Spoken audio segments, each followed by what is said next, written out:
This is Braciole, a hearty southern Italian meat dish that is so dang good that you will want to make it both for a weeknight dinner and a festive occasion.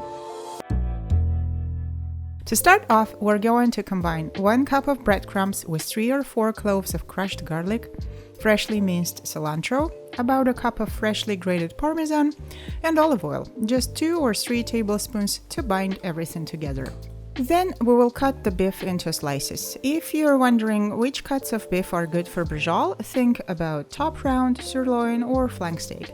You don't have to buy expensive cuts, as every slice is going to be tenderized, then seared, then braised, so inexpensive cuts will do the job perfectly. Today I'm experimenting with boneless hip round, and although I've quickly realized it isn't the best choice, it still made us a good Braciole.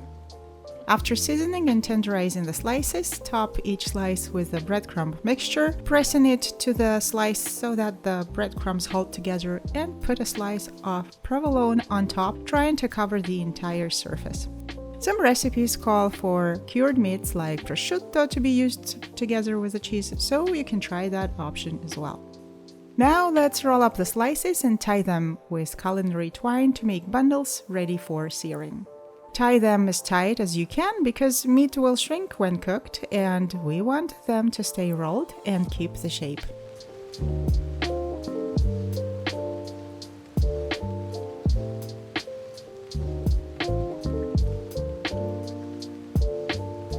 Well, bundles are ready. Heat the pan on medium and add about 2 tablespoons of olive oil. Wait until oil heats a bit and place the Braciole bundles to sear.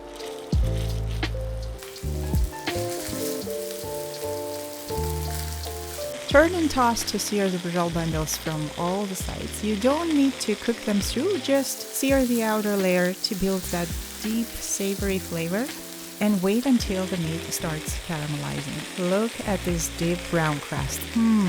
This is what creates Braciole's intense flavor and makes it taste fantastic. When caramelized, take the Braciole out from the pan and start making the sauce. In the same pan, add a little olive oil and fry the chopped onions. Crush a couple of big cloves of garlic and stir everything to combine.